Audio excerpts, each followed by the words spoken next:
Hello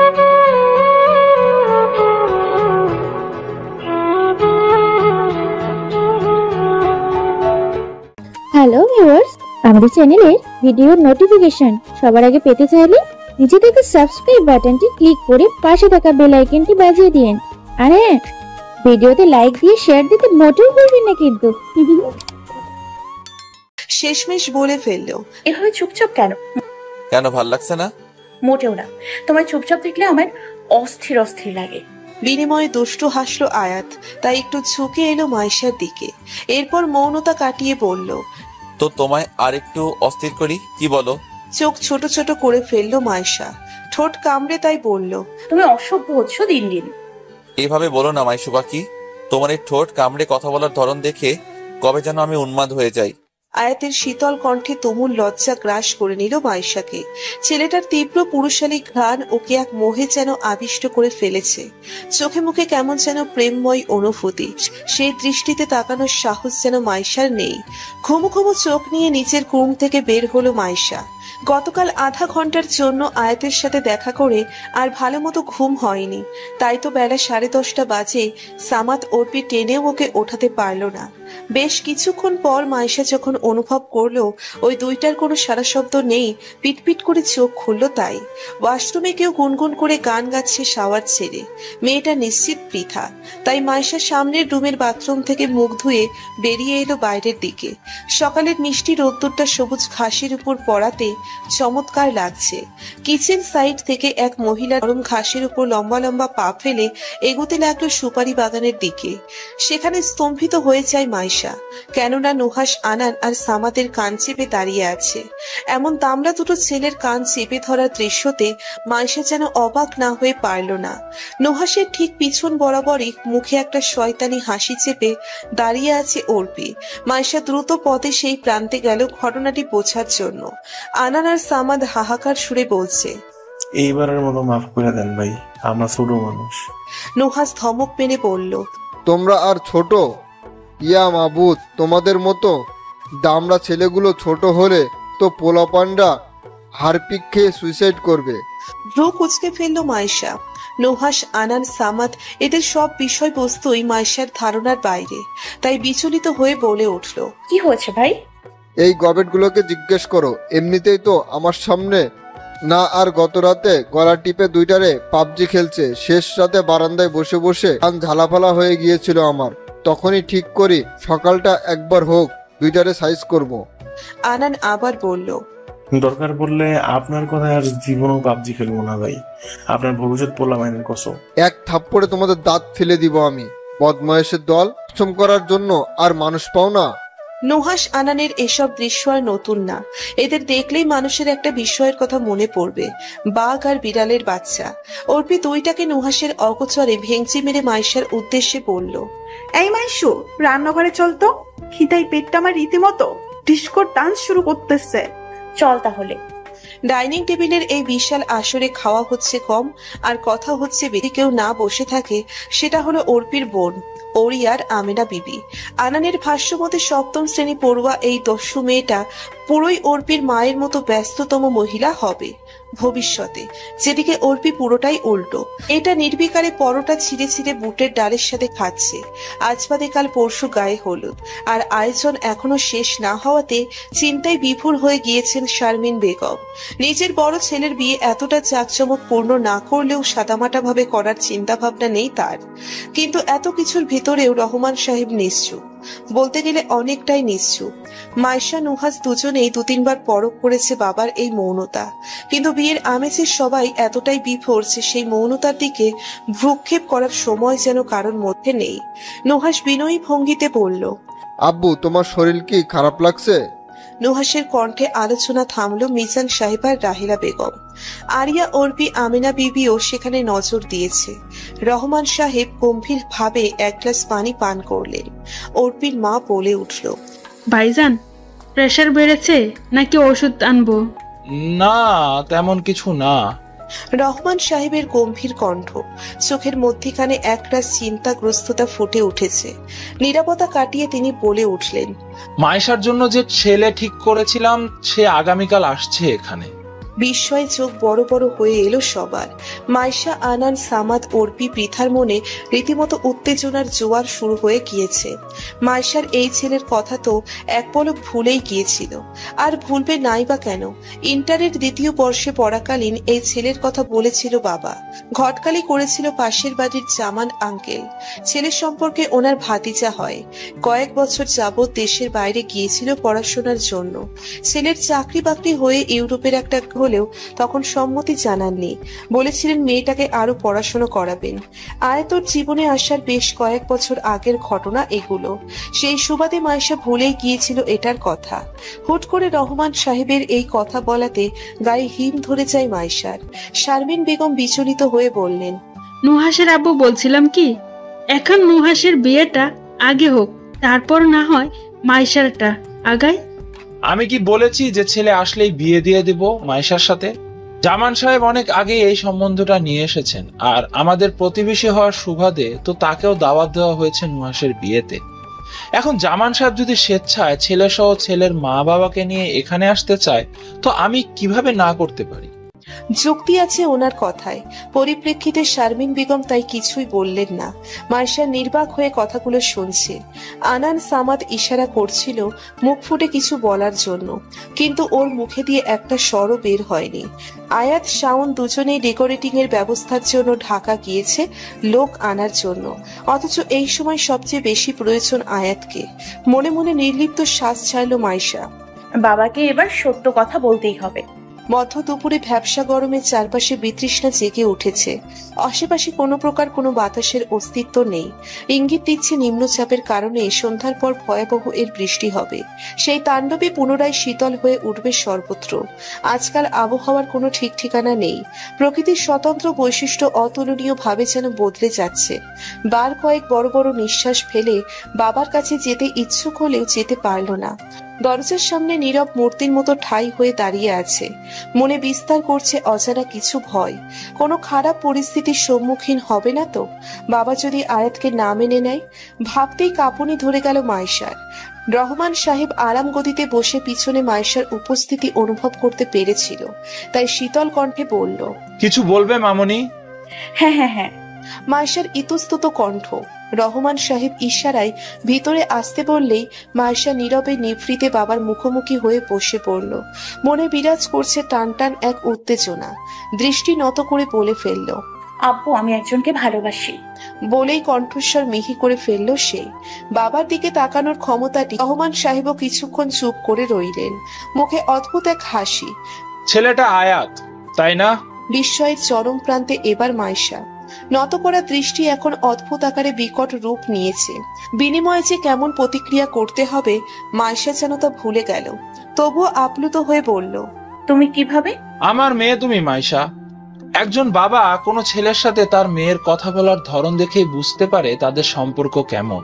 আনান বা সামাদ বা শাওনের সাথে তোমার যেমন সম্পর্ক, আয়াতের সাথে তোমার তেমন সম্পর্ক না, তা আমি আগে আন্দাজ করতে পেরেছি। চোখ কখনো সেই অনুভূতি লুকিয়ে রাখতে পারে না। তাহলে তোমার মতামত কি? মাইশার মৃদু কণ্ঠ। রহমান সাহেব নিষ্পলক দৃষ্টিতে কিছুক্ষণ মাইশার দিকে তাকালেন, তারপর বলে উঠলেন, আমি এ ব্যাপারে এখন কোনো কথা বলতে চাচ্ছি না, তুমি আসতে পারো। রহমান সাহেবের কোনো প্রকার কোনো প্রতিক্রিয়ায় আন্দাজ করতে পারল না মাইশা। অতি গরম আর চিন্তায় তরতর করে ঘামছে। তাই বাবার এই কথার কিসের ইঙ্গিত মেনে নিবে সে? আয়াত মাইশা যে একেবারে নিশ্চুপ হয়ে যাবে, সেটা সে নিজে মানতে পারবে তো? দুপুরে কেমন ভ্যাপসা গরম বিরাজমান ছিল।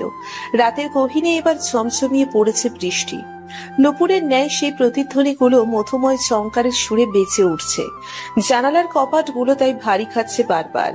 এমন সময় কটেজের দরজায় ঠক ঠক করে আওয়াজ শুনতে পেল আনান। সামাদ, পৃথা, অর্পি, আনান সবার মনেই এবার আশার আলো জেগে উঠেছে। কেননা বাবার কাছে কোনো প্রত্যুত্তর না পেয়ে ঘরে হুলুস তুলুস কাণ্ড ঘটিয়ে দিয়েছিল মাইশা। অনেকটা ত্রাসে তো অনেকটা আতঙ্কে বারবার উল্টোপাল্টা কথা বিড়বিড়িয়ে ঘরের সব জিনিসগুলো ছিটিয়ে অবস্থা কাহিল করে ফেলেছে। আনান এগিয়ে যেতেই বেচারাকে দিল 2টা চড়। তাই কেউ আর এগোনোর সাহস পায়নি। শঙ্কায় কাউকে কিছু বলতেও পারছে না। তাই এমতো অবস্থায় শুধু একজনই ছিল যে মাইশার মনের ঝড়কে শান্ত করতে পারবে। আনান তাই কল দিল আয়াতকে। ঢাকা থেকে সন্ধ্যায় গাজীপুর এসে কটেজে লম্বা ঘুম দিলেও আনানের কলে কথা শুনে বড় বড় পা ফেলে রিসোর্টের শেষ প্রান্তের কটেজে আসলো মেলো। হাত তাড়াহুড়োর চোটে উল্টে টি শার্ট পরে এসেছে। আয়াত সেটা খেয়াল করলেও ঠিক করার সময় ছিল না মাইশার দুশ্চিন্তার জন্য। মেয়েটা যে এত পরিমাণ পাগলামি করবে তা ধারণা করলে শাওনের সাথে মোটেও চেতনা ঢাকায়। আয়াত গম্ভীর স্বরে বলল, কোথায় ওই জঙ্গলি বিড়ালটা? দরজায় আবারও ঠক ঠক শব্দ হতেই আনান দ্রুত পায়ে গিয়ে দরজা খুলল। আয়াত দাঁড়িয়ে আছে, চুলগুলো এলোমেলো, হাতে একটি ছাতা। তাড়াহুড়োর চোটে উল্টে টি শার্ট পরে এসেছে। কণ্ঠটিতে যতটা গম্ভীরতা আছে আয়াত ততটা গম্ভীর না। ওর তীব্র চোখে প্রকাশ পাচ্ছে মাইশার জন্য প্রখর অনুভূতি। সেই কণ্ঠটা ছপাছপ যেন আনানের কারে প্রতিধ্বনিত হচ্ছে।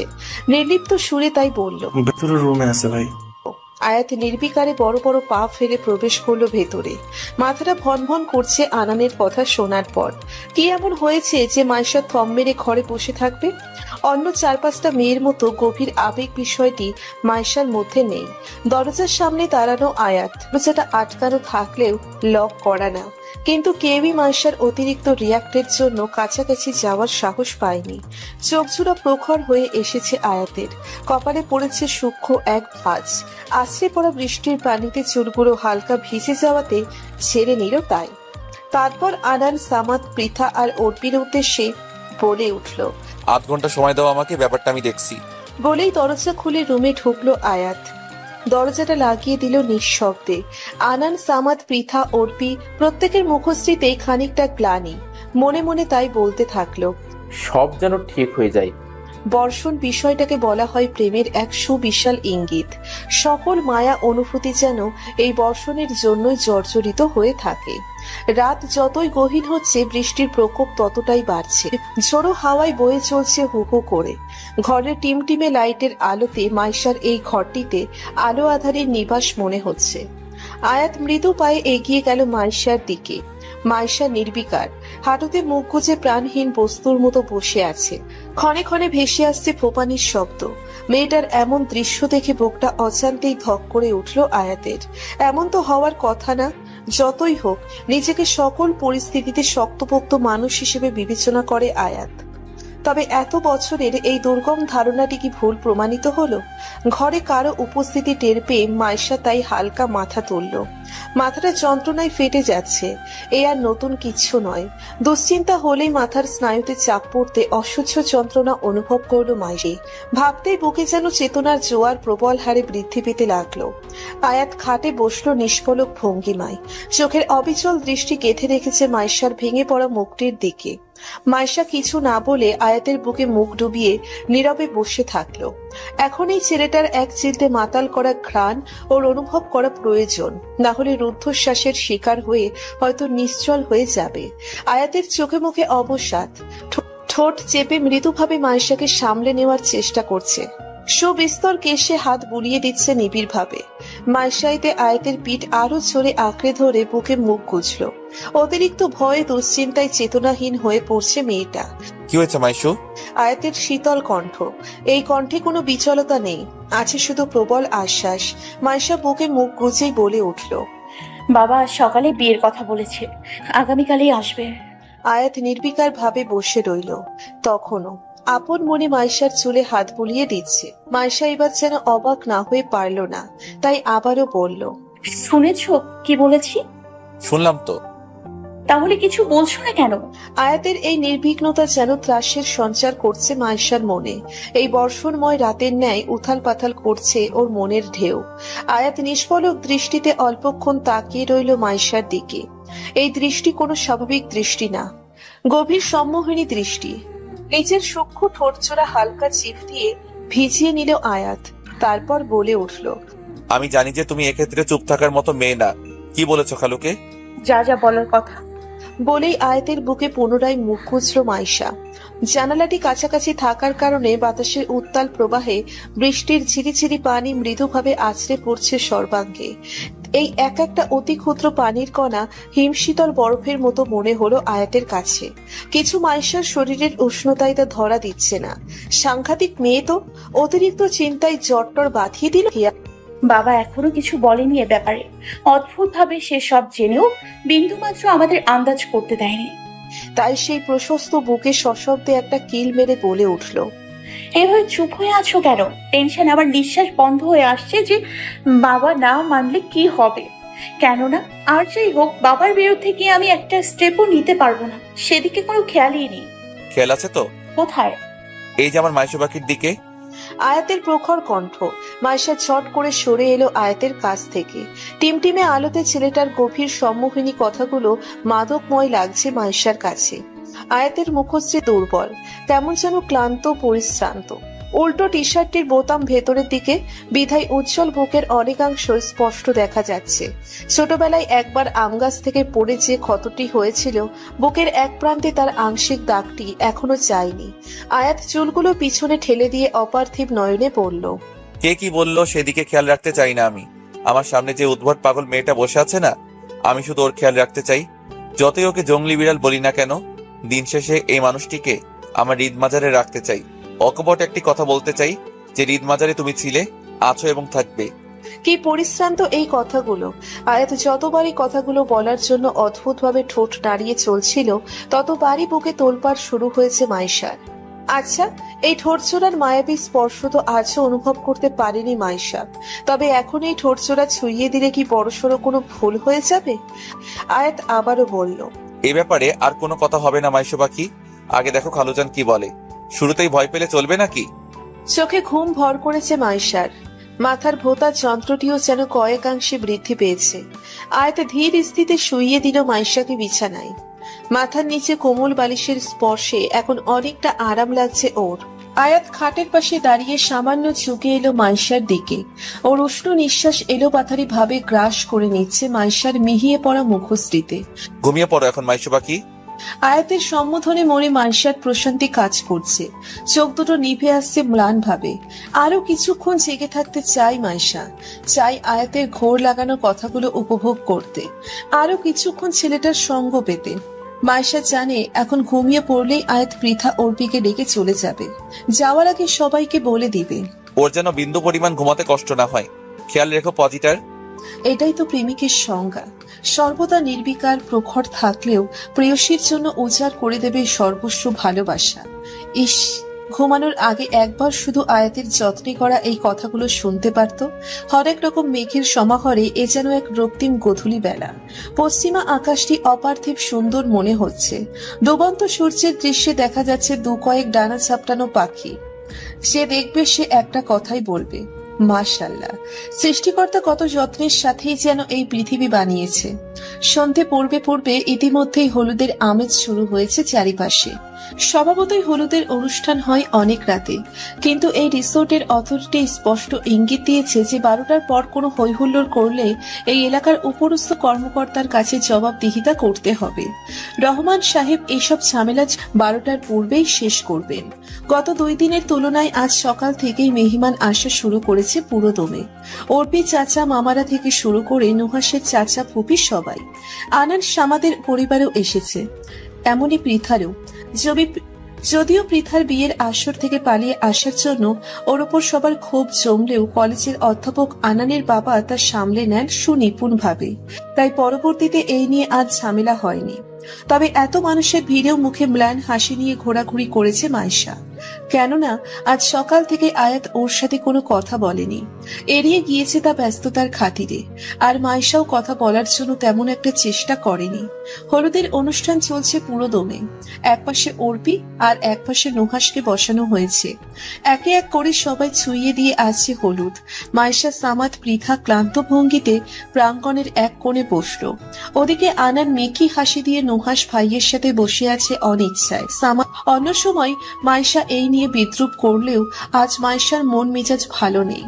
আর চোখে বারবার পরক করে নিচ্ছে ছুটোছুটি করা আয়াতকে। কাঁচা হলুদ পাঞ্জাবি, হাতে খয়েরি বেল্টের ওয়াচ, মসৃণ চুলগুলো সমান্তরালে কপালের কাছে রেখে দিয়েছে। হাতা গোটানোর কারণে নীল রগগুলো দেখা যাচ্ছে স্পষ্টভাবে। কি মোহনীয় ছেলেটার কাজকর্ম! চোখ সরিয়ে নিল মাইশা। ভয় আর ত্রাস দুটোর মনেই বাসা বাঁধছে পুনরায়। আয়াতের কি ভয় করছে না যে কেউ না মানলে কি হবে? আর বাবার বেশ স্বাভাবিক আচরণে মনে আরো সন্দেহ বাঁধছে মাইশার। হঠাৎ আমিনা বিবির ডাকে ধ্যান ভাঙল। ওকে ডাকছে নুহাসকে হলুদ দিয়ে দেওয়ার জন্য। ঘড়ির কাঁটা 11:30 ছুঁই ছুঁই। হলুদের কার্য শেষ করে খাওয়া দাওয়ার সমাপ্তি ঘটল সবে মাত্র। সবাই এবার ক্লান্ত পরিশ্রান্ত। কেউ কেউ তাই ডেকোরেটরের চেয়ারে বসে ঝিমুচ্ছে, তো কেউ আনানের মতো নরম ঘাসে বসে পড়েছে। রহমান সাহেব এগুলো দেখে বিগলিত হাসলেন, অদ্ভুত স্বরে বললেন, অনুষ্ঠান তো এখনো শেষ হয়নি, সবাই এভাবে ঝিমুচ্ছ কেন? আনানের মুখে বিরক্তির ভাঁজ ফুটে উঠল। তাই নির্বিঘ্নে বলল, কি বলেন খালু সাহেব, মাত্রই তো শেষ হইল। আমার মনে হয় বয়সের ভারে আপনার স্মৃতির লোক। নুহাস চোখ গরম করে তাকাতেই মুখে কুলুপ লাগিয়ে দিল আনান। এখন একটা কথা বলেই ব্যাটাস ঠাস ঠাস পড়ে থাপড়াবে। আর বিয়ের মহলের এত সুন্দরী মেয়েদের সমাগমে এ কাজ ভুলেও করবে না ও। রহমান সাহেব সোফায় বসে আছেন আয়েশি ভঙ্গিতে, চোখে মুখে কঠোরতা। ওনার ঠিক মুখোমুখি সোফায় বসে আছে মাইশা, মুখে চিন্তার ছাপ। বাবাকে এত কঠোর দেখাচ্ছে কেন? রহমান প্রখর কণ্ঠে বলল, আয়াত। বুকটা ধক করে উঠল মাইশার। বাবা এভাবে আয়াতকে ডাকছে কেন? তবে কি সবার সামনে ওদের সম্পর্কের কথা বলবে? চিন্তিত ভঙ্গিতে এদিক ওদিক তাকালো মাইশা। সবাই নির্বিকার ভাবে যে যার মতো আছে, এটাই যেন স্বাভাবিক। এগিয়ে আসলো আয়াত, কিছু সময় আগে মুখটা ধুয়ে এসেছে। রহমান সাহেব গম্ভীর কণ্ঠে বললেন, বসে পড়ো এখানে। কথাটি শোনা মাত্রই হুড়মুড়িয়ে মাইশার পাশ ঘেসে বসলো আয়াত। উত্তেজনায় মাইশার ঠোঁটজোড়া শুকিয়ে গিয়েছে। ছেলেটা পাগল হয়ে গেল নাকি? গতকালই বললো বাবা ব্যাপারটা জানে।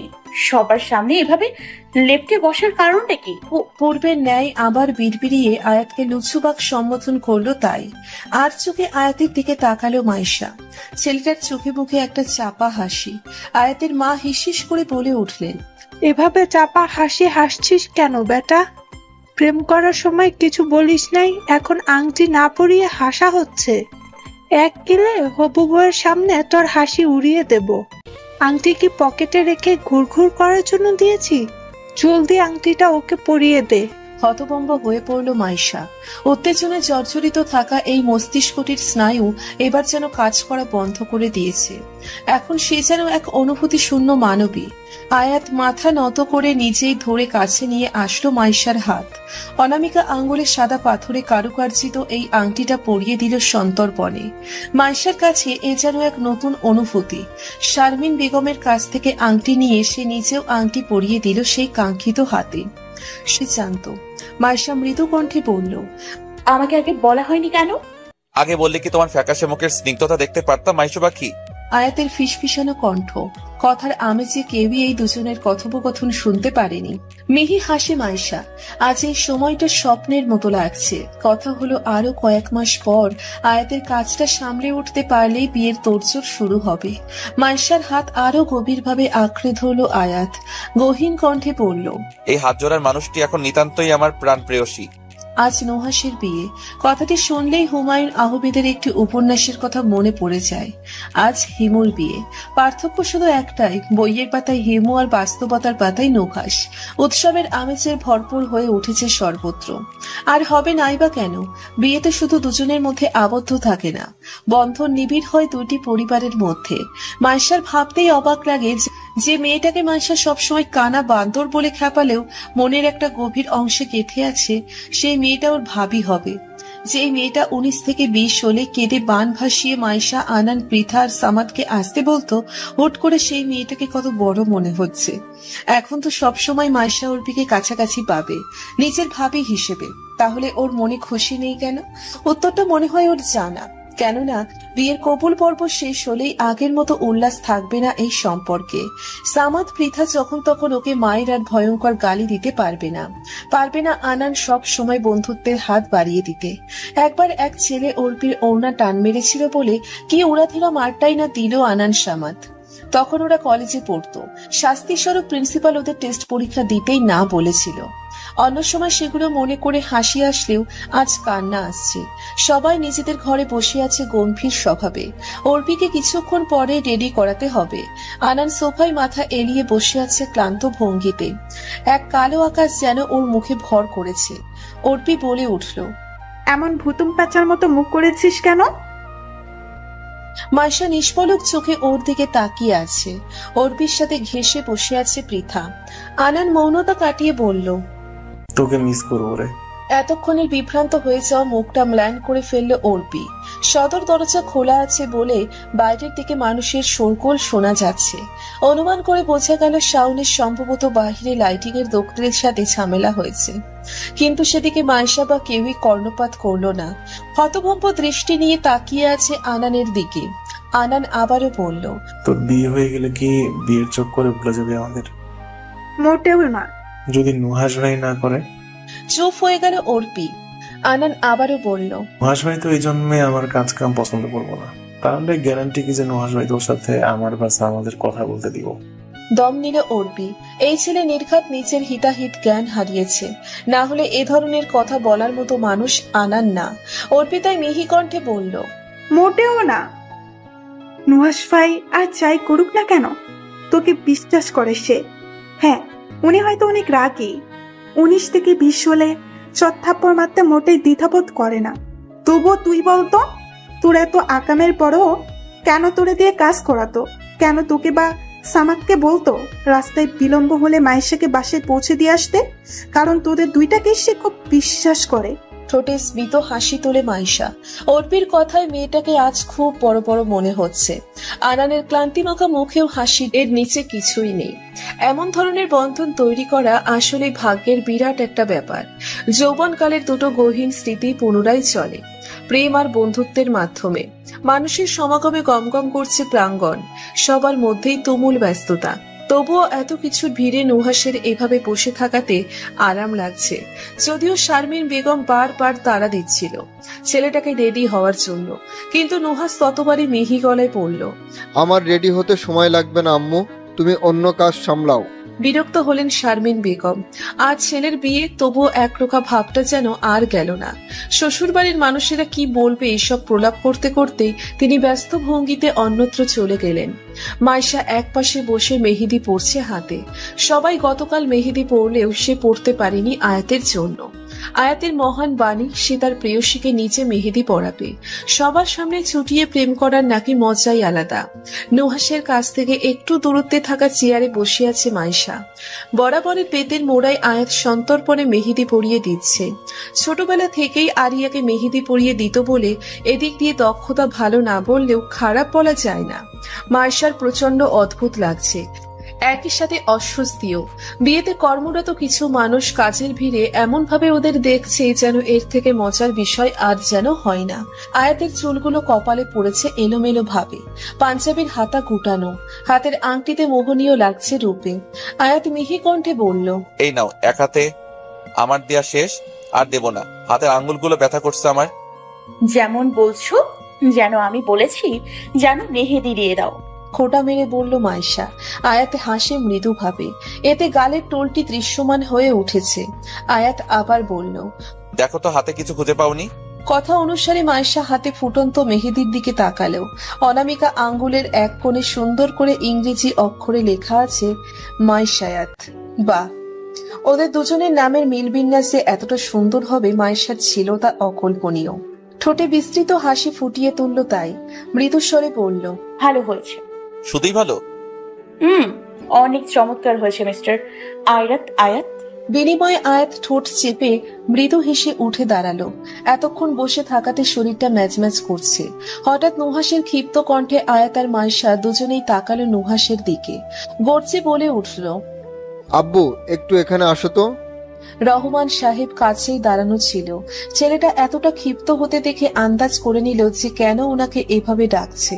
দ্রুত পায়ে রহমান সাহেব নিয়ে গেলেন। কি হয়েছে?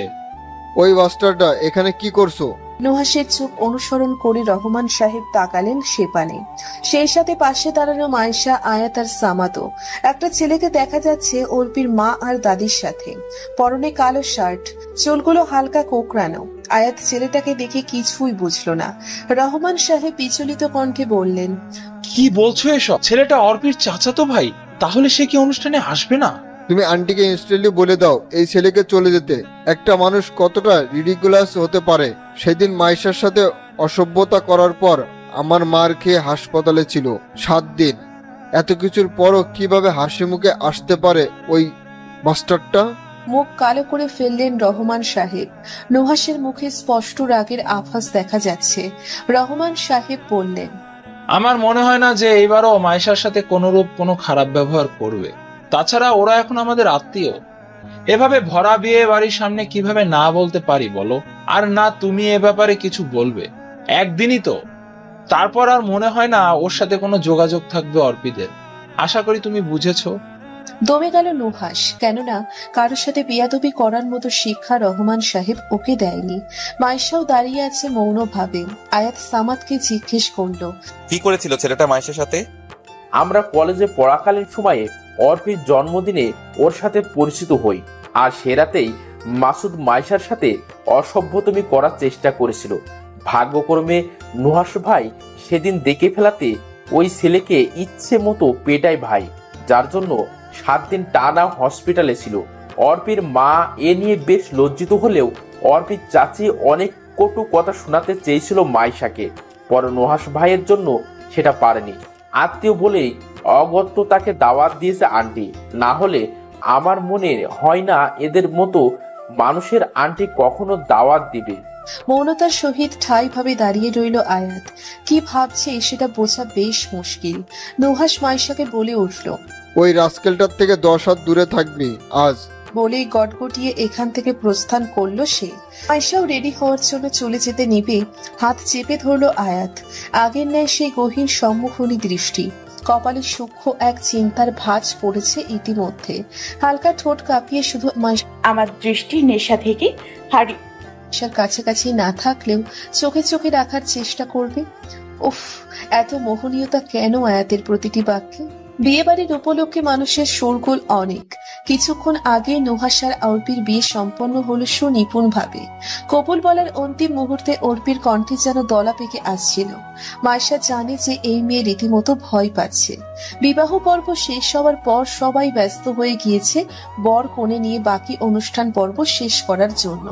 ক্লান্তিতে তাই শরীর অবশ হয়ে আসছে মাইশা, পৃথা, আনান আর সামাদের। মাইশা, সামাদ আর পৃথা এক পাশে বসে আছে ক্লান্ত ভঙ্গিতে।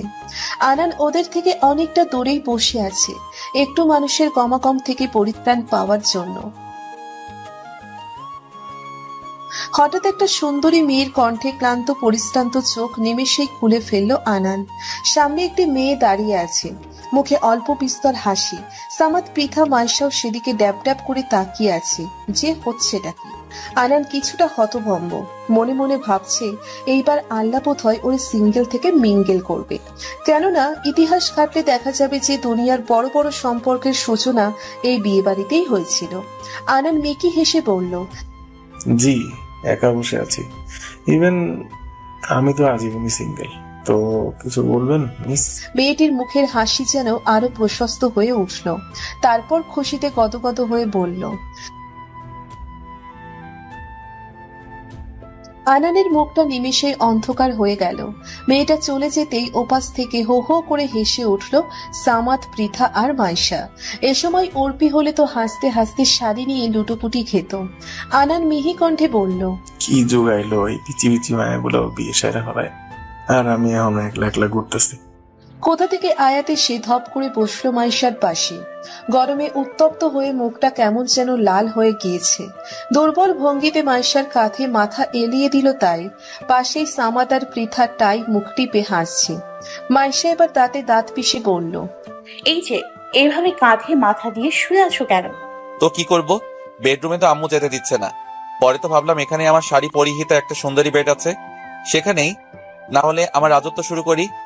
ঠোঁট চেপে মাইশা কোনো মতে নিজের অস্বস্তি নিবারণ করার ব্যর্থ প্রয়াস চালাচ্ছে।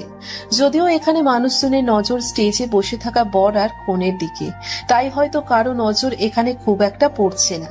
আর এই সুযোগটাই কাজে লাগালো আয়াত। না হলে সবার সামনে বিব্রতকর পরিস্থিতি তৈরি করার মতো মানুষ আয়াত না। আর সামাদ, পৃথা, আনান ওরা তিনজনই তো ওদের নিজস্ব লোক। হঠাৎ শাওনও এখানে আসলো আয়াতের কাছে, কিন্তু আগে খাবারের তত্ত্বাবধানের কাজে ছিল বলে লম্বা সময় ওকে দেখা যায়নি। এসেই মুচকি হেসে আয়াতকে বলল, কিরে, কি করিস এখানে? দেখোস না যে তোর ভাবির সাথে কোয়ান্টিটি টাইম স্পেন্ড করছি? ভাবি রে, সালাম দিয়া ফুট হ। আয়াতের কথা এবার সত্যি সত্যি লজ্জা পেয়ে গেল মাইশা। মুখে ছড়িয়ে পড়েছে রক্তিম আভাস। শাওন সেদিকে পরোয়া না করে চেয়ার সরিয়ে এলিয়ে হো হো করে হেসে দিল, যেন আয়াত মজার একটা কথা বলেছে। শাওনের এই হাসিটা সুন্দর, নিমেষেই আকর্ষণ করার ক্ষমতা আছে ছেলেটার মধ্যে। এমনি পাবলিক প্লেসে কোয়ালিটি টাইম এক্সপ্রেস কোর্স শালা, তোদের জন্যই তো এই রিসেস্টে কত ভালো বেডরুম আছে। দরকার পড়লে তোদের জন্য নুয়াজ ভাইয়ের রুমটাও ছেড়ে দিতে পারি। কি বলো মাইশা? আয়েশা মাইশার কাঁধে মুখ চিউচে ঠোঁট চেপে হেসে বলল, যেন মেয়েটাকে এই অবস্থায় দেখে বেশ মজা নিচ্ছে। শাওন আবার বলল, যে জন্য এসেছি সেটা আগে বলে নেই। আঙ্কেল নাকি তোমার কাছে কিছু গিফট বক্স রেখেছিল এখন কোনে পক্ষকে দেওয়ার জন্য। হ্যাঁ, আমি ওটা স্টোর রুমে রেখেছিলাম। আচ্ছা, আঙ্কেল তোমায় বলেছে সেগুলো এনে সেন্টারের সামনে রাখতে পারবে? অবশ্যই পারবো। বিরক্ত হলো আয়াত, চোখ মুখ কুঁচকে শাওনের উদ্দেশ্যে বলল। শাওন এমন ভাব করলো যে আয়াতের কথায় ওর কোনো ভ্রুক্ষেপ নেই। মিহি কণ্ঠে আবার বলল, তোকেও তো মা ডেকেছে। এই মহিলা তো নিজের জামাইয়ের সাথে প্রেম করছে, এখন আমারটাই ভিলেন হয়ে আসছে। রাহিলা বেগমকে মিনমিনিয়ে কয়েকটা কথা বলতে বলতে উঠে দাঁড়ালো। তাই শাওন ইতিমধ্যে চলে গিয়েছে এখান থেকে। মাইশা চলে যেতেই ওর হাত চেপে নিচের একটু কাছে টানলো আয়াত। সন্ধে হয়ে এসেছে ইতিমধ্যে, তাই লাইটিং এর ফিচেলে রংটা আয়াতের মুখে পড়তে এ যেন এক অবর্ণনীয় রূপ ধারণ করলো। ঠোঁটে হয়তো একটু হাসি আছে, তবে তা বোঝা মুশকিল। মাইশা সরু কণ্ঠে বলল, কি হয়েছে? মাইশার বড় বড় চোখের দৃষ্টি আয়াতের গলার একটু নিচে।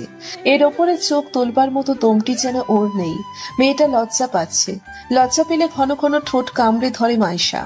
এই জিনিসটা আয়াতের প্রত্যেকবার ঘোর লাগিয়ে দিল, বুঝতাই মাইশাকে অপূর্ব লাগে দেখতে। আয়াত খানিকটা ঝুঁকে এলো মাইশার কানের কাছে। পকেটে সন্তর্পণে রাখা গোলাপটা কানে গুজে দিল ধীরে সুস্থে। আয়াতের শরীরের এক তীব্র ঘ্রাণ অনুভব করা যাচ্ছে। তাই আয়াতের ঘন ঘন নিঃশ্বাসের শব্দ নৈশব্দের মতো বাজছে বিরতিহীন ভাবে।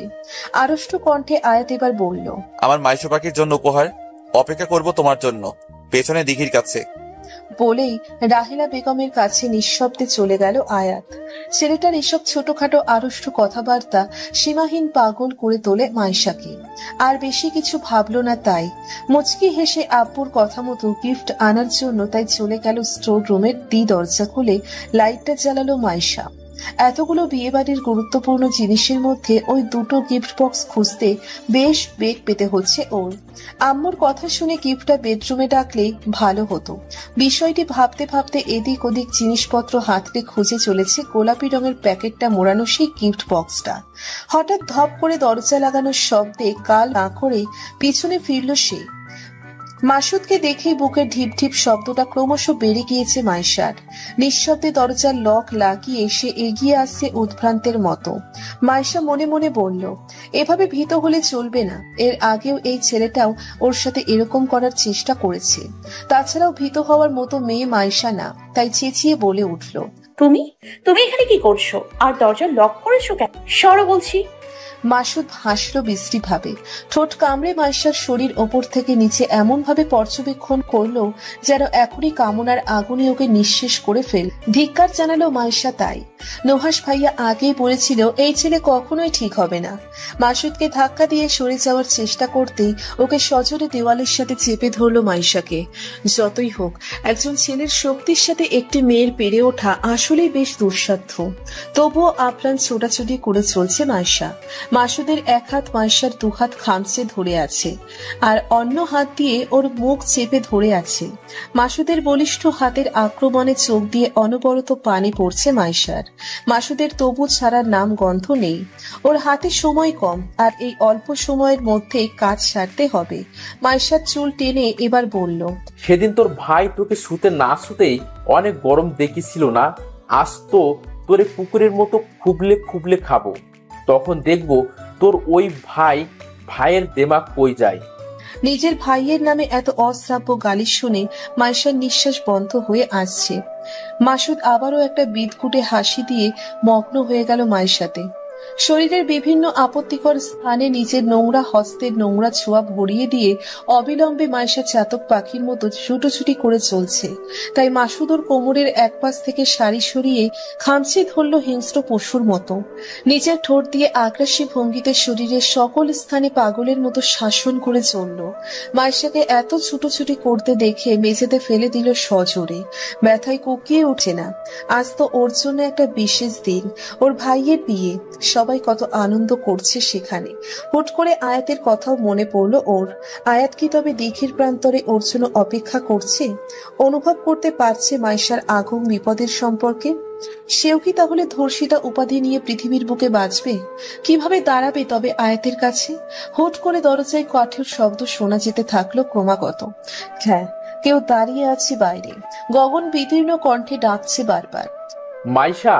ভিতরে কোনো গন্ডগোল অনুভব করতে পেরে সজোরে এক ধাক্কায় দরজাটি ভেঙে ফেললো আগন্তুক। মাসুদ বিশ্রী হেসে সরে দাঁড়িয়েছে। আগেরবার সেই কামনা না মেটাতে পারলেও এখন যা মিটিয়েছে এতেই মাইশাকে কলঙ্কিত করার জন্য যথেষ্ট। আনানার পৃথা দাঁড়িয়ে আছে বাইরে। ভেতরের এই দৃশ্য দেখে যেন হতবাক না হয়ে পারল না। মাসুদ তাচ্ছিল্য স্বরে বলল, ও, তোমরাও আমাদের মতো এখানে মজা করতে আসছো নাকি? পরে মজা কইরো ভাই, আমরা দুজন এখন কামলীলায় ব্যস্ত আছি। নিজেকে আর নিজের বোনের মতো কল্পনা করা পৃথাকে নিয়ে মাসুদের বিশ্রী কথাবার্তায় গায়ে আগুন ধরে গেল আনানের। মাইশার অবস্থা দেখে যা বোঝার বুঝে নিয়েছে।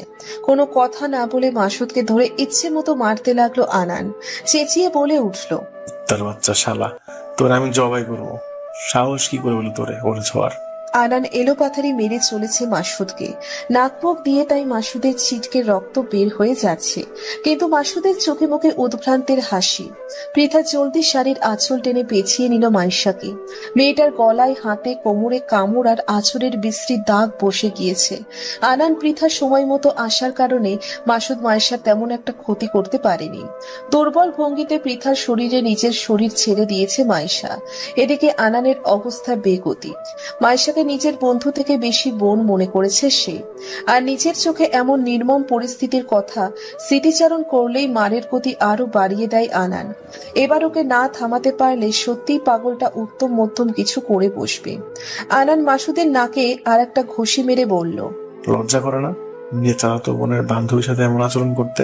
নুহাস ভাইয়ের থেকে প্রতিশোধ নেওয়ার জন্য এমন কাজ করছিস না? তুই করছিস তো? তোরে আজকে আমি মেরে হলাম হারামজাদা। পৃথা এবার চেঁচিয়ে বলে উঠল, আনান, মাইশার জ্ঞান আসতেছে না। বিচলিত হয়ে মাসুদকে মেঝেতে ফেলে মাইশার কাছে আসলো তাই।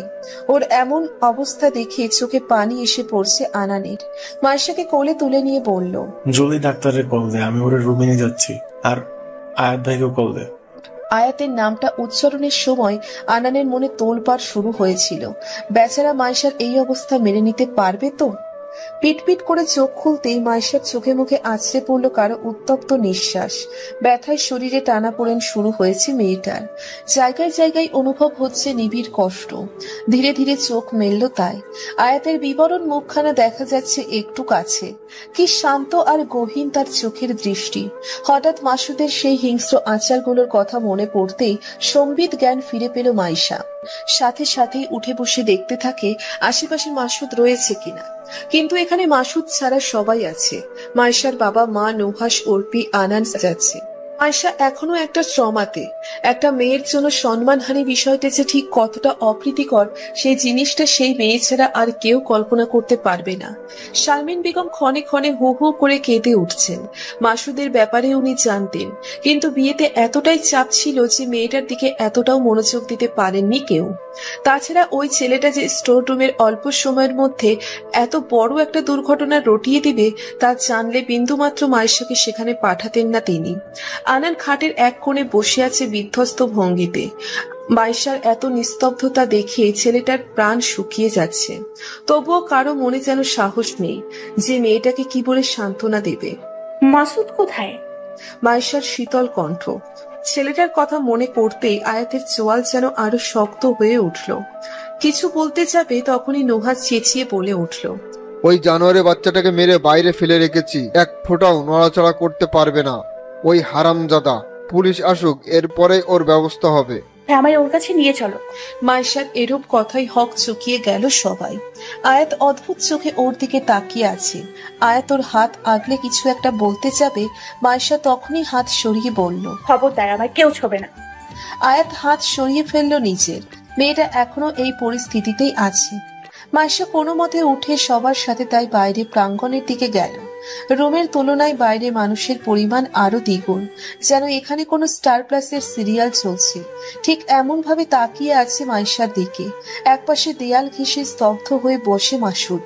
রক্তের স্রোতে ছেলেটার মুখের আকার পাল্টে গিয়েছে। এর এমন অবস্থা যে কে কে করতে পারে এটা ভালো মতোই জানে মাইশা। মাসুদের পাশেই ওর মা ওরফে অর্পির চাচি বসে আছে মাথায় হাত দিয়ে। মাইশাকে দেখা মাত্র একটা ক্রোধের ভাব ফুটে উঠল ওনার মুখে। প্রাঙ্গণে মিজান সাহেব, আরিয়া আর রাহেলা বেগমও অনিমেষ পানে তাকিয়ে আছে মাইশার দিকে। মাসুদের মা ক্ষোভ সুরে বলল, আসছে এই ঢুঙ্গি মাইয়া, আমার ছেলেরে মার খাওয়াইয়া শান্তি হয়নি তোমার? ভুলে যাবেন না চাচি যে মাসুদ ভাই কি করেছিল আপুর সাথে। ওরির কথায় তাই চেঁচিয়ে বলে উঠল, ছেলে মানুষ এমনি এমনি এসব করেনি, বুঝেছো? এই মেয়ের চরিত্রের সমস্যা আছে। না হলে আমার মাসুদ জানলো কিভাবে যে ওই মেয়ের স্টোর রুমে আছে? আমি নিশ্চিত এই দুশ্চরিত্রা মেয়েটাই মাসুদরে ভুলা ভালা উল্টাপাল্টা করার চেষ্টা করছে। অর্পির মা আমিনা বেগম বলে উঠল, মুখ সামলে কথা বলেন ভাবি। আমি এতক্ষণ মুখ সামলেই ছিলাম, কিন্তু এখন আর পারবো না। যখন থেকে আসছি তখন থেকেই দেখতেছি এই মাইয়া বড্ড চালবাজ। একবার আনান, একবার সামাদ, একবার ওর পীড়িতের খালাতো ভাইয়ের বন্ধুর সাথে গুটগুট করে। আমি কি কিছু বুঝি না মনে করছো? শোনো আমেনা, খোসা ছাড়া কলার দিকে একবার হলেও সবাই চোখ তুইলা তাকাইব।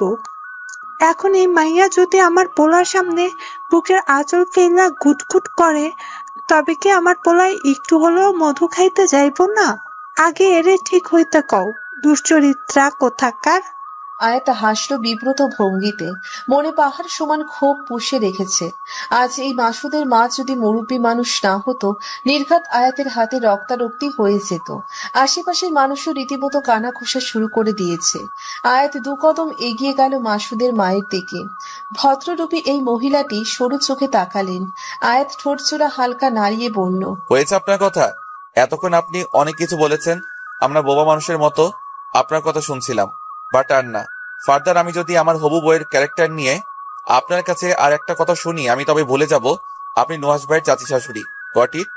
আয়াত কথাগুলো অত্যন্ত শান্ত ভঙ্গিতে বললেও মুখ ইতিমধ্যে ভয়ঙ্কর লাল হয়ে গিয়েছে। ওই ছেলেটাকে একটু মারতে পারলে শান্তি হতো, কিন্তু আনান আর নুহাশ এর মেরে যা অবস্থা করেছে, আরেকটু মারলে যে বাচ্চার নিশ্চয়তা শতভাগ অনিশ্চিত হয়ে যাবে, এটা ভেবে আয়াতকে থামিয়ে দিলেন মিজান সাহেব। রহমান সাহেবের ব্লাড প্রেশার একেবারে হাই হয়ে গিয়েছে। তরতর করে কপাল থেকে তাই বেয়ে পড়ছে ঘাম। পরিবারের লোকজনের অবস্থা কাহিল হলেও অন্যেরা মাইশাকে নিয়ে নিজেদের ভিড়ে নানা রকম জলপ করতে শুরু করেছে।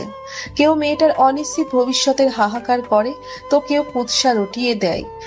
তন্মধ্যে বাড়িতে আগমন ঘটল দলবল সহ কিছু পুলিশের। তাদের সাথে আরো দুজন মহিলা পুলিশও আছে। এখানে কি হয়েছে এটা সম্পর্কে আগেই ধারণা আছে ওনাদের। পুলিশের একজন বলে উঠল, মাসুদ শিকদারকে গ্রেপ্তার করার জন্য আমাদের ওয়ারেন্টি প্রদান করা হয়েছে ওপর মহল থেকে। কোথায় সে? সামাদ সসম্মানে ওনাকে মাসুদের কাছে নিয়ে গেল। পুলিশরা সবাই মাসুদের এই অবস্থা দেখে ভ্রু কুঁচকে তাকিয়ে রইলেন। যদিও একজন রেপিস্ট হাতে নাতে ধরা পড়লে যে তার এমন ভয়াবহ অবস্থাই হয়, এই সম্পর্কে ওনাদের সবার ভালো ধারণা আছে। পুলিশ ভদ্রলোক তাদের লোকদের নিয়ে সুন্দরভাবে হাতে হ্যান্ডকাপ পরাতে বললে এগিয়ে আসলেন মাসুদের বাবা। তিনি জানেন যে মাসুদ হয়তো অন্যায় করেছে, তো কোনো তার ছেলে জেল খাটুক। পুলিশ ভদ্রলোককে তিনি বললেন, একটু থামুন স্যার, আপনার আগে ভিকটিমের সাথে কথা বলা উচিত। আমাদের ভাষ্যমতে হি ইজ নট রেপিস্ট। ভেতরে ভেতরে কিছু একটা গন্ডগোল হয়েছে। নুহাশ এবার দাঁতে দাঁত চেপে বলল, ওই ভদ্র মুখোশধারী লোক আপনাকে বিভ্রান্ত করার চেষ্টা করেছে স্যার। আমার জানা মতে অ্যাটেন্ড টু রেপ এর কারণেই আসামিকে গ্রেপ্তার করা যায়। এদের দুজনের দুই কথায় পুলিশ লোকটি এবার বিরক্ত হলেন। তাই ক্ষেপে গিয়ে তিনি বললেন, সেই হিসেবে চাইলেও আপনাকেও গ্রেপ্তার করা যায় মিস্টার নুহাশ। আইন ভঙ্গ করে তা নিজের হাতে নেওয়ার ক্ষমতাও তো আপনার নেই। তবে গেল নুহাস। পুলিশ সরু চোখে এবার সবাইকে পর্যবেক্ষণ করলেন কিছুক্ষণ, তারপর বলে উঠলেন, ভিকটিম কোথায়? তাকেও আমাদের সাথে থানায় যেতে হবে। তদন্তের জন্য আমাদের তার রিপোর্ট প্রয়োজন। আপনার কি মনে হয় স্যার একটি মেয়ে অ্যাটেম্পট টু রেপের মতো জঘন্য পরিস্থিতিতে পড়ে কোনো কথা বলার মতো অবস্থায় থাকবে? আয়াতের কড়া কণ্ঠ। ভদ্রলোক বিব্রত ভঙ্গিতে হাস। তারপর পাশের মহিলা পুলিশটি বললেন। এতক্ষণ পরে মুখ খুলল মাইশা, কাঁপা কাঁপা গলায় বলল, এখানেই রিপোর্ট নেওয়া যায় না? মহিলা পুলিশটি এবার বললেন, হ্যাঁ জি। এই উত্তরটি দেওয়ার সময় মাইশার যেন নিঃশ্বাস বন্ধ হয়ে আসছিল। পুলিশ ভদ্রলোকটি এবার বললেন, ঠিক আছে, ওনার এখানেই বয়ান নেওয়া হবে। কেউ একজন একটি খালি রুমের ব্যবস্থা করুন প্লিজ। ভিকটিমের এই দৃশ্য যারা দেখেছেন তারাও আমাদের সাথে থাকবেন। কথা মতো তাই হলো। মাইশা, আনান, পৃথা আর পুলিশের সেই 4 জন লোক সবাই বসে আছে একটি খালি রুমে, আর কাউকে ভেতরে আসার অনুমতি দেওয়া হয়নি। পুলিশ ভদ্রলোকের ইশারা মতো মহিলা পুলিশ এবার বললেন, জি। বাবার কথা মতো স্টোর রুম থেকে আমি গিফট আনতে গিয়েছিলাম। তখন আমার বড় ভাইয়ের বিয়ের কাজ শেষ হয়েছে কিছুক্ষণ হবে, আর স্টোর রুম ভ্যানু থেকেও খুব একটা দূরে না। 2 সেকেন্ডের কাজের জন্য গিয়ে যে এত বড় কিছু একটা হয়ে যাবে তা মূলত আমি ভাবতেই পারিনি। পুলিশের এরূপ উদ্ভট প্রশ্নে বিরক্ত হওয়াটাই স্বাভাবিক, কিন্তু দেখা গেলে পুলিশ নিজের জায়গাতে ঠিকই আছেন। তাই বলল, ওই যে বললাম, স্টোর রুমটা বিয়ের ভ্যানু থেকে বেশি একটা দূরে না, তাই আমার আসতে এত দেরি হচ্ছে দেখেই ওরা এখানে গিয়েছিল। সীমা অতিক্রম হয়ে যাচ্ছে আনানের, তাই নিরাপত্তা কাটিয়ে বলল, দেখুন ম্যাডাম, এরকম প্রশ্ন আপনি করতে পারবেন না। আনান এবার চুপ হয়ে গেল। পুলিশ মহিলাটি এবার তীক্ষ্ণ চোখে মাইশার গলার দিকে তাকালেন। মাইশা ওড়না দিয়ে নিজেকে আড়াল করে রাখা সত্ত্বেও অল্প বিস্তর সেই দাগগুলি স্পষ্ট দেখা যাচ্ছে। মহিলাটি পুনরায় বললেন। লজ্জায় বিব্রত হয়ে টুপ করে 1 ফোঁটা জল গড়িয়ে পড়ল মাইশার। আনান, পৃথাও পিছনে মাথা নত করে দাঁড়িয়ে আছে। মাইশার এই কথাটি শোনার আগে বোধহয় পড়ে যাওয়াও ভালো ছিল। ঠোঁট চেপে তবুও কান্না আটকিয়ে বলল, না। এত বেশি আর কিছু বলতে পারল না মাইশা। পুলিশের লোকজন ধন্যবাদ জানিয়ে মাসুদকে গ্রেফতার করে চলে গেল নিজ ক্ষেত্রে। পিছু পিছু মাসুদের বাবা মাও গিয়েছে। এখন পুরো বিয়ে মহল শান্ত। এই তো 2-2.5 ঘন্টা আগে যেখানে আনন্দ মজলিসে গমগম করছিল, সেখানে এখন আগের ন্যায় অনেক মানুষ থাকলেও ধ্বংসস্তূপ ছাড়া কিছুই মনে হলো না। মাইশা বিধ্বস্ত অবস্থায় বসে আছে প্রাঙ্গণে। সবার মধ্যে রীতিমতো কানা ঘুষা চলছে এই ব্যাপারে যে 7-8 মাস পর হয়তো এভাবেই ওর বিয়েটাও হতো। কিন্তু এই মেয়েটা কলঙ্কিত হওয়ার পর আদেও এমন কিছু হবে? দোষ তো আর মাইশার ছিল না, তবে কেন ওই নরপশু মাসুদের কর্মফল সে ভোগ করবে? মিজান সাহেব হাঁটু গেড়ে বসে পড়লেন মাইশার পাশে। চশমার ভেতর দিয়ে ওনার আর্দ্র চোখ যুগল স্পষ্ট দেখা যাচ্ছে। মাইশা এবার শীতল ভঙ্গিতে বললেন, হালু, তুমিও কি অন্য 4-5 জনের মতো আমায় দুশ্চরিত্রা উপাধি দেবে? মেয়েটাকে এভাবে দেখে বুকটা হু হু করে উঠেছে মিজান সাহেবের। যত জঘন্য পরিস্থিতি হোক না কেন, এই মেয়েটাকে প্রচন্ড বিশ্বাস করেন তিনি। আদরের সহিত তিনি এবার বললেন, না রে মা। মাইশা এবার চপ করে মিজান সাহেবের বুকে মাথা এলিয়ে পাগলের মতো কাঁদতে থাকলো। মিজান সাহেব এবার যেন পাথর হয়ে গিয়েছেন। এই মেয়েটাকে সান্ত্বনা দেওয়ার পরিভাষা আর নেই। মাইশা কাঁদতে কাঁদতে এবার বলল, এই জানোয়ারটা আমার সব স্বপ্ন চুরমার করে দিল খালুজান। আমার সুন্দর ভবিষ্যৎটা নিমিষেই তছনছ করে দিল। এই সমাজ আমায় বাঁচতে দেবে না খালুজান। আমার ভালোবাসা, বন্ধু, পরিবার সবকিছু আজ হারিয়ে গেল শুধু এই জানোয়ারটার নোংরা ছোঁয়ায়। মিজান সাহেব পরম তিনি ব্যর্থ। এর মধ্যে একজন বৃদ্ধ মহিলা বলল। আর একজন বলে উঠল, এমন হাজারো কথা শোনা যাচ্ছে আশপাশ থেকে। মিজান সাহেব এবার চেঁচিয়ে বললেন, এখন এসব কথা না বললে হয় না? আয়াতের চাচি এবার বলল, কথা তো আর খারাপ বলো নাই কেউ। আপনি যে এত আদর দেখাচ্ছেন, আপনি কি এখনো চাইবেন এই মেয়ের সাথে আপনার ছেলের বিয়ে দিতে? হঠাৎ থেমে গেল সব পরিস্থিতি। আয়াত এতক্ষণ একটা কথাও বলেনি, কেননা নুহাস ভাই কড়াই কন্ডাই বলে দিয়েছে আয়াত যেন আর একটা কথাও না বলে।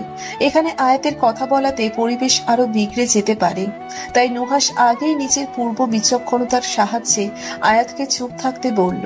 মিজান সাহেব গম্ভীর হয়ে বসে আছেন, মুখ দিয়ে একটা কথাও বের হচ্ছে না, বোঝাই যাচ্ছে খুব গভীর কিছু ভাবতে মগ্ন তিনি।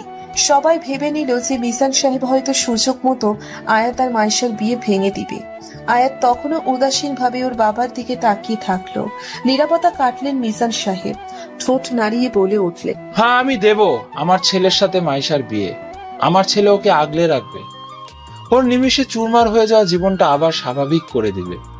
আয়াত আর মাইশার বিয়ে হবে, আজই হবে, এখানেই হবে। বিস্ময়ের একেবারে চরম ধাপে চড়ে গেল সবাই। এমন ভাবে মিজান সাহেবের দিকে তাকিয়ে আছে যেন এই বিষয়টিকে টিভির পাতায় ব্রেকিং নিউজ করা যাবে। আয়াতের চাচি গাটা মেরে বলল, ভাই ভেবে বলছেন তো? 100 বার ভেবে চিনতে বলেছি। মাইশা আর আয়াতকে প্রস্তুত থাকতে বলো, আজই ওদের বিয়ে হবে। আমার এই ফুলের মেয়েটাকে নিয়ে আর কোনো কথা আমি শুনতে পারবো না। মিজান সাহেবের কথায় রাহিলা আর রহমান সাহেবের মুখে ফুটে উঠেছে কৃতজ্ঞতার হাসি।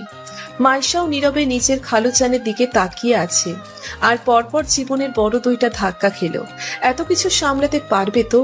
সন্ধ্যা নেমে রাত হয়েছে 5 কি 6 ঘন্টা হলো, আর এই সময়ের ব্যবধানেই ওলট পালট হয়ে গিয়েছে সবকিছু। হ্যাঁ, 3 কৌলের মাধ্যমে বিয়ে সম্পন্ন হয়েছে আয়াত আর মাইশার। যে বিয়েটা হয়তো আরো 7-8 মাস পর ধুমধাম করে করা যেত, তা পরিস্থিতির দায়ে পড়ে সম্পন্ন হলো আজকে। পুরো বাড়িতেই তুখর নীরবতা, কারো মধ্যে কোনো কথা নেই। এই পুরোটা সময় মাইশা পাথর হয়ে বসেছিল। পরে আনান আর পৃথার জোড়াজড়িতে মাইশাকে নিয়ে যাওয়া হয় ওর নিজের ঘরে। মেহমানরাও সবাই নিরুদ্দেশ হয়ে গিয়েছে। প্রাঙ্গণে গম্ভীর ন্যায় বসে আছে শুধু পরিবারের লোকজন। নীরবতা কাটিয়ে আরিয়া মিজান সাহেবকে বলল, না হতো না। অল্প সময়ে মাইশা একটা কঠিন বাস্তবতার মুখোমুখি হয়ে পড়েছে। বড্ড নাজুক ধরনের মেয়েও। সেই দুর্ঘটনার পর ওর মনে ভয় ঢুকে গিয়েছিল যে আয়াত হয়তো ওকে ছেড়ে চলে যাবে, তারপর আরো ভেঙে পড়বে মেয়েটা। তুমি কি চাও এই সময়ের গতি ওকে তিলে তিলে শেষ করে ফেলুক? মিজান সাহেবের উত্তর যুক্তিসঙ্গত, তাই কেউ আর কোনো কথা বলল না। এখন এই সময়ে কেবলমাত্র আয়াতই পারবে ওকে সামলিয়ে তুলতে। শাওয়ারের নিচে স্তব্ধ হয়ে বসে আছে মাইশা। পরনের জামাটি ভিজে গায়ের সাথে আটোসাটো হয়ে আছে, তবুও সেদিকে মাইশার ধ্যান নেই। বারবার আজকের সেই বিভৎস মুহূর্তগুলোর কথা বাতাসের ন্যায় চোখের সামনে প্রতিফলিত হতে থাকলো। পানির স্পর্শে মাসুদের সেই হিংস্র আঁচড়ের ব্যথায় টনটন করছে শরীর। মায়েশা তো কত কল্পনা করেছিল ওর এই শরীরে বিয়ের পর শুধুমাত্র আয়াতের স্পর্শগুলো থাকবে। তবে মাসুদ কেন সেই জিনিসটুকু কেড়ে নিল ওর থেকে? আয়াত কি ওকে তাহলে মেনে নিবে? চিৎকার করে ইচ্ছে হচ্ছে ওর বলতে, আর নিজেকে সামলে রাখতে পারল না মেয়েটা। নিজের শরীরে একটু ঘরটিতে পুরো অন্ধকার, বাথরুমের দরজাটি হালকা ভিড়ানো, আর শাওয়ারের শব্দে বুঝতে বাকি রইল না যে কি হতে পারে। দ্রুত পায়ে সেখানে এগিয়ে গেল আয়াত। ভিতরে সেই করুণ দৃশ্য দেখে আয়াত ভিতরে গিয়ে হতভম্বের মতো হাঁটু ভেঙে বসে পড়ল সেখানে। শাওয়ারের পানিতে আয়াতও ভিজছে আংশিকভাবে। মাইশা পাগলের মতো শরীরে ঘষা মাজা করে চলেছে, কাঁপছেও অল্প বিস্তর। আয়াত ঠোঁটচোরা হালকা নাড়িয়ে বলে উঠল, শান্ত হও মাইশু। আয়াতের সম্মোহনী কণ্ঠে করুণ চোখে সেদিকে তাকালো মাইশা। শাওয়ারের ঝপঝপ পানিতে চোখ মেলে আয়াতের লোভনীয় মুখটার দিকে সে তাকাতে পারছে না। আদেও কি এখন সে আয়াতের যোগ্য? এই সমাজ যে ওকে কলঙ্কিত করে ফেলেছে। মাইশা শীতল কণ্ঠে বলল, কেন এসছো এখানে? আমি তো দুশ্চরিত্র, আমি রেপের মতো ভয়াবহ পরিস্থিতির শিকার হয়েছি। কেন বিয়ে করলে এই কলঙ্কিত মেয়েকে? এভাবে বলো না। কেঁদে দিল মাইশা। হেঁচকি তুলতে তুলতে বলল,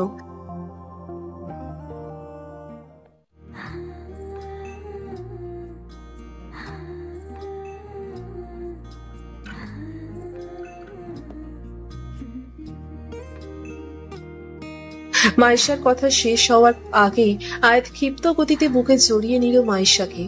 মাইশা তখনও পাগলের মতো কেঁদে চলছে, কিন্তু আয়াতের হঠাৎ এভাবে ঝাঁপিয়ে পড়াতে কান্নার গতিটা হালকা কমিয়ে দিল। স্থির লাগছে ছেলেটাকে। আয়াত নিজের বলিষ্ঠ হাত মাইশার চুলে মৃদুভাবে আঁকড়ে রাখলো, তাই উষ্ণ নিঃশ্বাস অবিরাম ভাবে আছড়ে পড়ল মাইশার গলা আর ঘাড় সংলগ্ন স্থানে। আয়াত ঠোঁট কাঁপিয়ে মৃদুভাবে বলল, তুমি যেমন, তোমাকে আমি তেমন ভাবে ভালোবাসি মাইশু। এই হাত না ছাড়ার কথা যখন দিয়েছি, তবে মৃত্যুর আগ পর্যন্ত এই হাত ছাড়বো না। আমি এক নারীতে আসক্ত হতে চাই, মনে প্রাণে বলতে চাই, যত কঠিন পরিস্থিতি হোক না কেন, এই মাইশু পাখিটা শুধুমাত্র আরহাম আয়াতের। আয়াতের আড়ষ্ট কণ্ঠে এক অন্য জগতে চলে যাচ্ছে মাইশা। বাথরুমে এখন কেবল শোনা যাচ্ছে ঝর্ণা থেকে গড়িয়ে পড়া অজস্র জলধারার প্রতিধ্বনি। মাইশা আয়াতের বুকে থাকা অবস্থাতেই তপ্ত শ্বাস ছাড়ল কয়েকবার। আয়াত পুনরায় বলল, যে ভুল করেছে সে উপযুক্ত শাস্তি পেয়ে যাবে মাইশু। তাহলে তুমি এত কষ্ট পাচ্ছ কেন? সে তোমায় শুধু কলঙ্কিত করার চেষ্টা করেছিল, কিন্তু সে যে সফল হয়নি তা তুমিও জানো এবং আমিও জানি। যা করেছে সেটাও আমি ভুলতে পারবো না আয়াত। আজ প্রথমবার আয়াতকে ওর নাম ধরে সম্বোধন করলো মাইশা। আয়াতের নির্বিকার ভাবে শাওয়ারের নিচে মেয়েটাকে বুকে আঁকড়ে রেখেছে। মাইশার শরীর এখন বরফের মতো শীতল, একটু একটু কাঁপছে। তাই আয়াত এক হাত দিয়ে শাওয়ার বন্ধ করে মাইশাকে ভেজা অবস্থায় রেখেই বেরিয়ে এলো বাথরুম থেকে। ওর পরনে প্যান্ট থেকেও পানি চুইয়ে চুইয়ে পড়ে ঘর ভিজে গেল খানিকটা। আয়াত সেদিকে নজর না দিয়ে দ্রুত হাতে ব্যাগ থেকে জামা আর তোয়ালে বের করে মাইশার আকাশ আচ্ছন্ন করে রেখেছে। জানালাটা খোলা থাকার কারণে বাতাসের তালে শব্দ সৃষ্টি করছে বারবার। আয়াত রুমে নিজের জামা কাপড় পাল্টে জানালার ধারে অনিমেষ চোখে বাইরের দিকে তাকিয়ে থাকলো। মাইশাও বেরিয়ে এলো ইতিমধ্যে। জানালার কাছে আয়াতকে দাঁড়িয়ে থাকতে দেখে ডাকলো না আর। এতক্ষণ পানির সংস্পর্শ থাকার কারণে একটু শীত শীত করছে। হঠাৎ হাসির শব্দেই আয়াত পিছনে ঘুরল। মাইশা দাঁড়িয়ে আছে অপ্রস্তুত ভাবে। আয়াত এবার মৃদু গলায় বলল, আমি জানতাম এমন কিছু হবে। বলেই আয়াত মাইশার হাত টেনে খাটে বসিয়ে দেয়।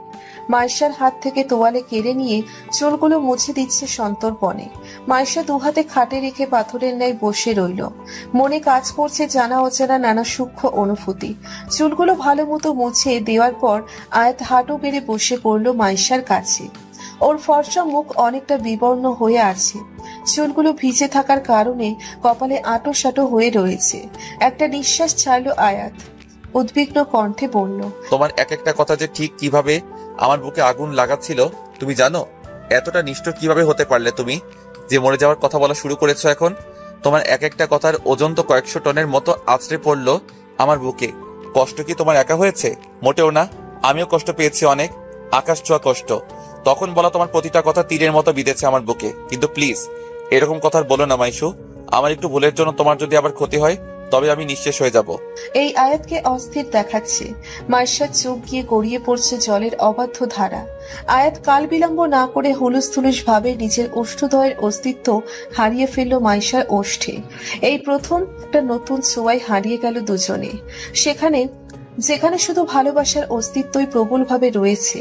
মাইশা আবেগে জর্জরিত নিজের হয়ে চোখ বন্ধ করে ফেলল। কাপা কাপা হাতে স্পর্শ করলো আয়াতের চিবুক। বেশ কিছুক্ষণ পর আয়াত জড়িয়ে ধরল মাইশাকে। এতটাই জোরে চেপে ধরেছে যে ওর হাড্ডিগুলো বোধ হয় ভেঙে যাবে।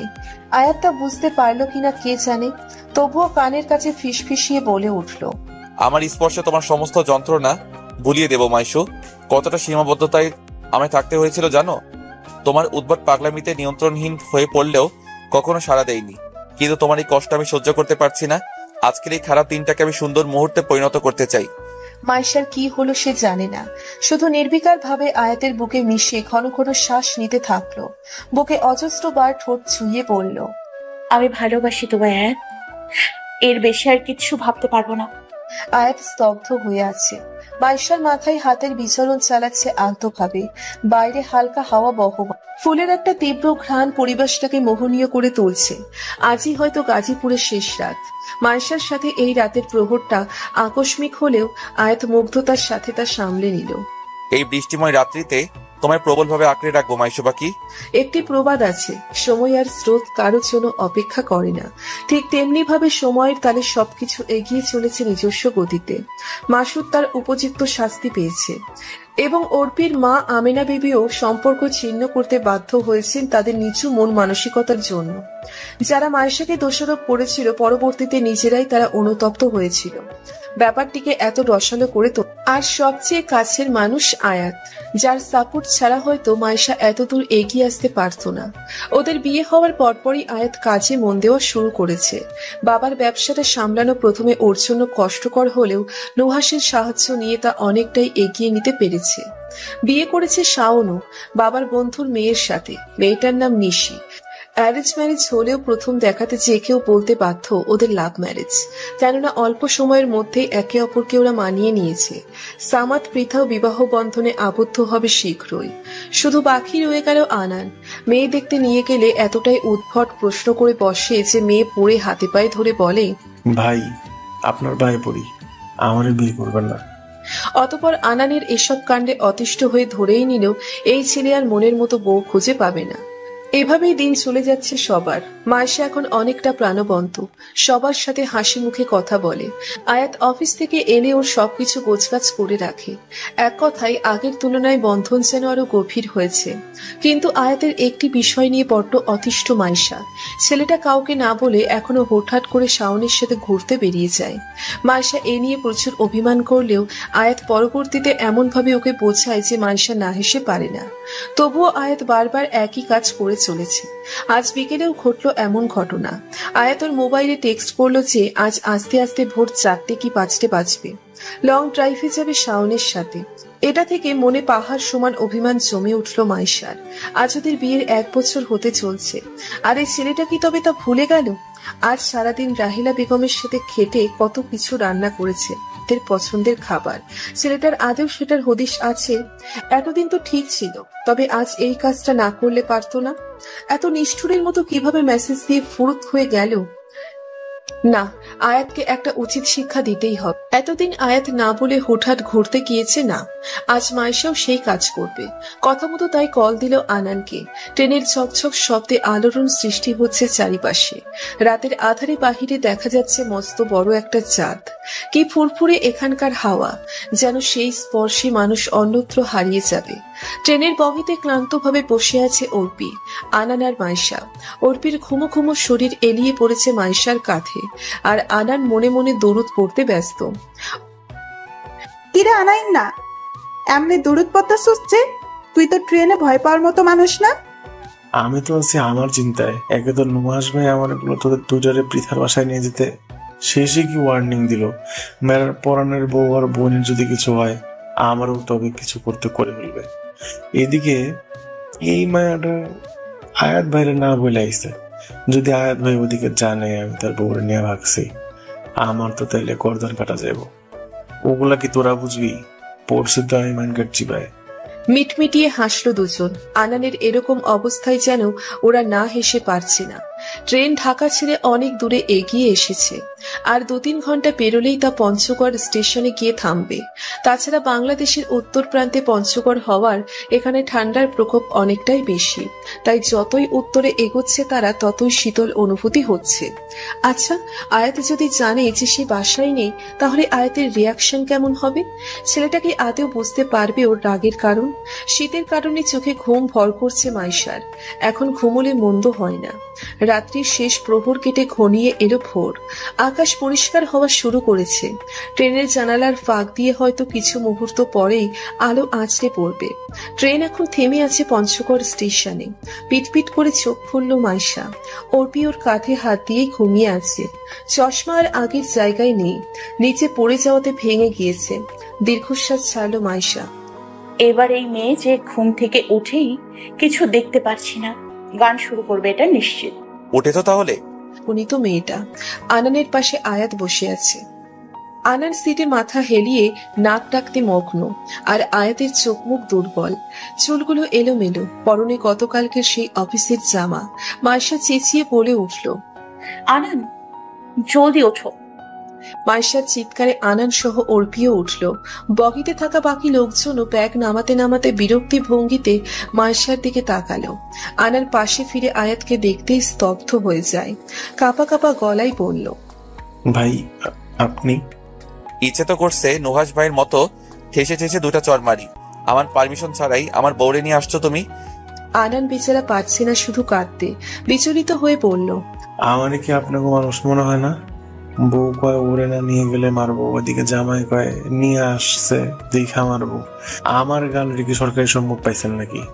ভাই ওরে নিয়ে যাই।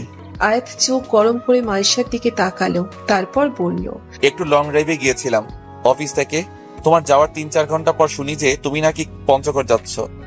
তখনই গাড়ি ঘুরিয়ে হাইওয়ে দিয়েই এখানে আসতে হলো। এক ফোঁটাও ঘুমাইনি টেনশনে। এই মেয়ে, এমন বাচ্চামন মানে কি? তুমি কি জানো না যে রাতে তোমায় ছাড়া আমার ঘুম হয় না? শুকনো কাশলো আনান আর অর্পি। মাইশা চোখ বড় বড় করে ওর দিকে তাকিয়ে আছে। ট্রেনের বগি আর স্টেশন মানব শূন্য হয়ে পড়েছে ইতিমধ্যে। কেমন যেন একটা শুনশান অনুভূতি। মাইশা উঠে দাঁড়ালো ব্যাগ নিয়ে। আয়াতের দিকে না তাকিয়েই বলল, ঘুম না হলে ঘুমানোর অভ্যেস করো। তুমি যেমন শাওন ভাইয়ের সাথে এদিক ওদিক ঘোরো, আমিও এখানে আমার বন্ধুদের সাথে এক প্রিয় বন্ধুর বাড়িতে এসছি। আর খালামণিও পারমিশন দিয়েছে। এখন যেভাবে এসছো সেভাবেই ফুট হও। আনালে আর একটা ভয় দেখালে আমাদের প্রথম দেখার মতো গাল লাল করে দিব। ট্রেন থেকে নেমে পড়েছে মাইশা, সাথে পেছন পেছন আয়াত, আনান আর অর্পিও। পুরো প্ল্যাটফর্ম একেবারে জনমানব শূন্য। দূর দূর কোনো মানুষ দেখা যাচ্ছে না, যেন অনায়াসে দিন দুপুরে জম্বি মুভির শুটিং করতে পারবে। আয়াত হাত চেপে ধরল মাইশার। আনান আর অর্পিকে বলল, তোমরা যাও, আমি ওকে নিয়ে আসছি। মোটেও না, আমি ওদের সাথেই যাব। আনান মলিন সুরে বলল। আয়াত কঠোর চোখে তাকাতেই তপ্ত শ্বাস ছাইল আনান। অর্পিকে নিয়ে একাই তাই চলে গেল পৃথার বাড়ির উদ্দেশ্যে। মাইশা কাঁদো কাঁদো সুরে বলল, তুমি অনেক খারাপ হয়ে গিয়েছো। আমি আসাতে তোমার খারাপ লাগে, আর তুমি যখন হুটহাট করে ফুরুত হয়ে যাও তখন আমার খারাপ লাগে না? আয়াত হাসলো বিনয়ী ভঙ্গিতে। মেয়েটা যে মনে ক্ষোভের পাহাড় পুষিয়ে রেখেছে এ নিয়ে আর দ্বিমত নেই। আর ওদের বর্ষপূর্তির কথাও তো ভুলে গিয়েছিল আয়াত। মাইশা যখন রাগ করে চলে যায়, পরে আরিয়া ফোন করে জানিয়ে দেয় সবকিছু। আয়াত এক হাত মাইশাকে কাছে টেনে আনলো। মাথা নিচু করে এক কানে আলতোভাবে হাত স্পর্শ করে বলল, কণ্ঠে মাইশার মনের বরফ গলে যেতে থাকলো নিমেষেই। মুখে রাগী ভাব কর্পূরের মতো উড়ে গিয়ে বিরাজ হলো মোহনীয়তা। হাওয়ার তালে আয়াতের এলোমেলো চুলগুলো উড়ে চলছে। পূব আকাশে দেখা মিলল সূর্যের। লালাভ আকাশের সাদা মেঘের আস্তরণে প্রতিফলিত রশ্মিগুলো আয়াতের কালচে বাদামি চোখ জোড়াকে অপূর্ব করে তুলছে।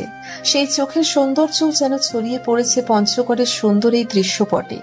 আয়াত অন্য হাত দিয়ে মাইশার কোমর চেপে টেনে আনলো নিচের কাছে। মাইশা এখনো সম্মোহনী দৃষ্টি নিয়ে ছেলেটার চোখের গহীনে ডুবে আছে। আমাদের প্রথম দেখা পঞ্চগড়ের এই স্টেশনে হয়েছিল। বিয়ের আজ 1 বছর পর আমরা এখানে দাঁড়িয়ে আছি। প্রকৃতি কত অদ্ভুত, তাই না? মাইশা অবাক হলো আয়াতের কথায়। আসলেই তো, এখানেই তো একটা বড়সড় ঘটনার পরিপ্রেক্ষিতে ওদের দেখাটা হয়েছিল। সেদিনকার ঘটনাগুলোর কথা পুনরায় স্মৃতিচারণ হওয়াতে ঠোঁটের কোলে হাসি ফুটে উঠল মাইশার। আয়াত মাইশার দিকে নিষ্পলক চেয়ে থাকলো কিছুক্ষণ। অতঃপর খুব গভীরভাবে মাইশার কপালে নিজের ঠোঁট স্পর্শ করলো। চমকে উঠল, মাঝে বহু দূর চলে গিয়েছে। তবুও লজ্জার আবরণ ঘিরে ধরে মাইশাকে। আজ এত সময় পর এখনো আয়াতের কথায় কাজী ওকে সর্বত্র যেন মোহনীয়তা গ্রাস করে ফেলে। আয়াত তা দেখে অল্প বিস্তর হাসলো, সাথে মাইশাও। মুখের উপর পড়ে থাকা খুচরো চুলগুলো কানে পিঠে গুজে আয়াত নেশাগ্রস্ত কণ্ঠে বলে উঠল, তোমার এই হাসিতে উন্মাদ হয়ে যাই গো বউ। পদ্ম চিলেকোঠায় বারবার স্মৃতিচারণ করতে চাই। স্মৃতিচারণ তুমি ছিলে, আছো এবং থাকবে। ভালোবাসি। হাই বন্ধুরা, গল্পটা কেমন লাগলো অবশ্যই কমেন্ট করে জানাবেন। আর যারা এখনো চ্যানেলটিকে সাবস্ক্রাইব করেনি তারা অবশ্যই চ্যানেলটি সাবস্ক্রাইব করে রাখুন।